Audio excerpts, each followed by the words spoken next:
Good morning. Welcome to our daily time together in the book of Acts. Yesterday, we finished seeing the great things happening in Antioch. Today, we're going to see, you're going to see in Acts kind of a cause and effect or action and response over and over again. So we see God moving in Antioch. We see great things happening there. Now we're going to see kind of the pendulum swing back. So let's pick up with Acts chapter 12. We're going to read 12, 1 through 19. Acts 12, 1 through 19. About that time, King Herod laid violent hands upon some who belonged to the church. He had James, the brother of John, killed with a sword. After this, he saw that it pleased the Jews. He proceeded to arrest Peter also. This was during the festival of unleavened bread. When they had seized him, he put him in prison and handed him over to 4 guards of soldiers to guard him, intending to bring him out to the people after Passover. While Peter was kept in prison, the church prayed fervently to God for him.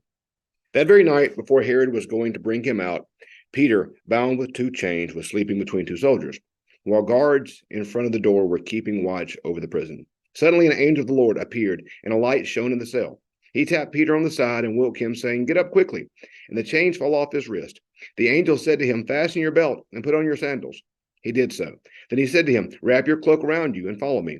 Peter went out and followed. He did not realize what was happening with the angel's help, and that he did not realize what was happening with the angel's help was real. He thought he was seeing a vision. After they had passed the first and second guard, they came before the iron gate leading into the city. It opened for them of its own accord, and they went outside and walked along a lane. And suddenly the angel left him. Now Peter came to himself and said, "Now I am sure the Lord has sent this angel and rescued me from the hands of Herod, and from all the Jewish people were expecting." As soon as he realized this, he went to the house of Mary, the mother of John, whose name was Mark, where many had gathered and were praying. When he knocked at the outer gate, the maid named Rhoda came to answer. On recognizing Peter's voice, she was so overjoyed that instead of opening the gate, she ran in and announced that Peter was standing at the gate. They said to her, "You are out of your mind." But she insisted it was so.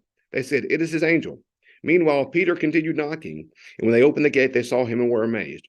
He motioned to them with his hand to be silent and described to them how the Lord had brought him out of the prison. Then he added, "Tell this to James and the believers." Then he left and went to another place. When the morning came, there was no small commotion among the soldiers over what had become of Peter. When Herod had searched for him and could not find him, he examined the guards and ordered them to be put to death. Then he went down from Judea to Caesarea and stayed there. Okay, so what we see here is this. First off, it's always just interesting to me the things that are included in the biblical account and the things that aren't. So we get all this great detail of what Peter went through, and then it said, verse 17 at the end, it says, "Then he left and went to another place." Where'd he go? I don't know. He just went to another place. I don't know why that those little lines like that in the Bible kind of always make me laugh when you see things like that. But this story starts off, we see now we're going to see persecution really begin to take place. We see that one of the apostles is killed, that James, brother of John, is killed. And just a small mention here, but think back to the Gospels. Who was in Jesus' inner circle? Peter, James, and John. James and John were the sons of thunder. Remember, we talked about that before in gospel lessons, how they were brothers who were fiery and passionate.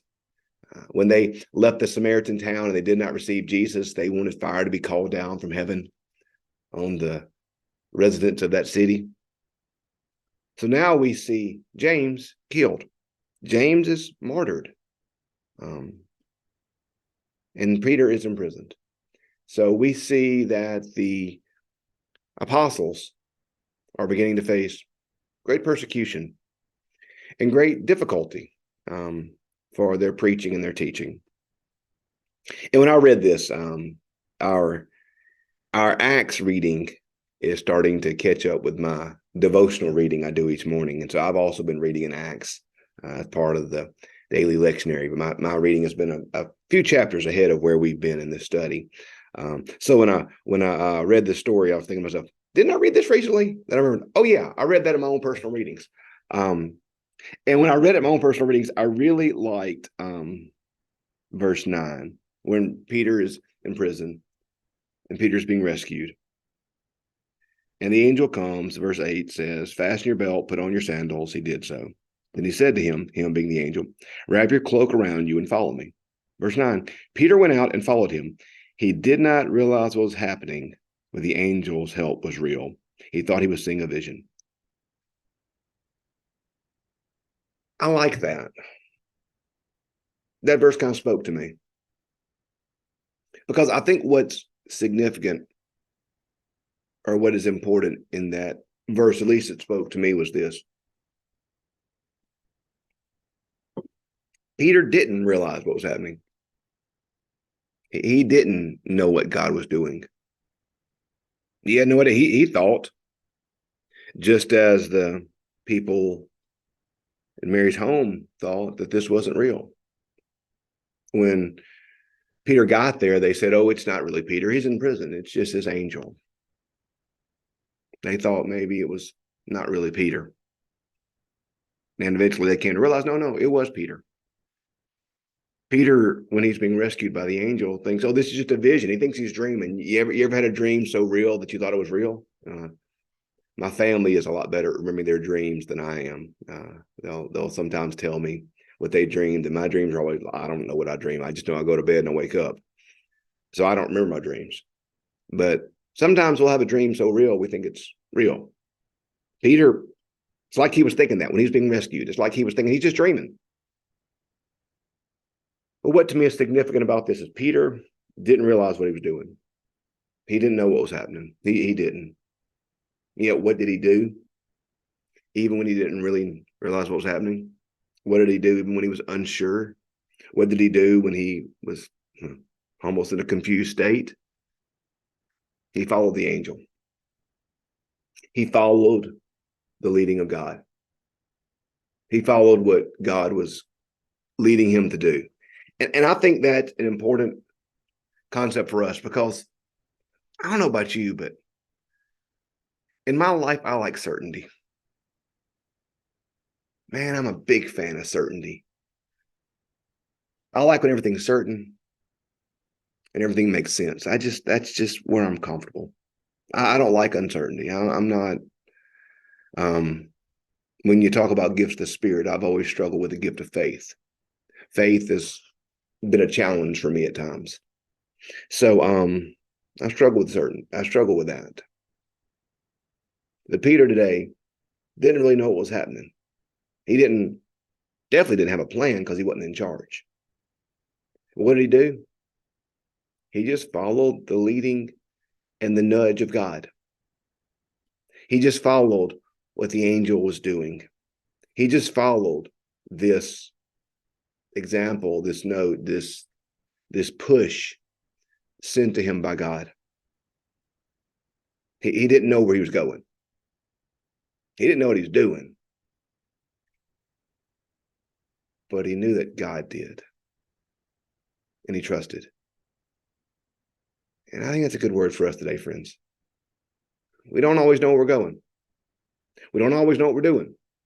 We don't always know where God's leading. We don't always know the certainty of our circumstance. We don't always know all these things. But we trust in God. We trust in God. We don't always know what to do in times of uncertainty. But God does. So today, friends, no matter what circumstance you're dealing with, no matter what uncertainties in your life, no matter where you may feel pulled or pushed or uncertain or anything, trust in the leading of God. Follow the leading of God no matter where it is. For he's good. And he knows what he's doing. Peter didn't know what was happening was real, but he still trusted. So in days of uncertainty and in times of uncertainty, let's trust in God. For he knows what he's doing. He knows where he's leading. And he will never lead us astray. Well, tomorrow we're going to see Herod didn't look real good in this chapter, did he? We're going to see what happens to our boy Herod tomorrow. So join us tomorrow as we pick up with Acts chapter 12, verse 20. Have a great day.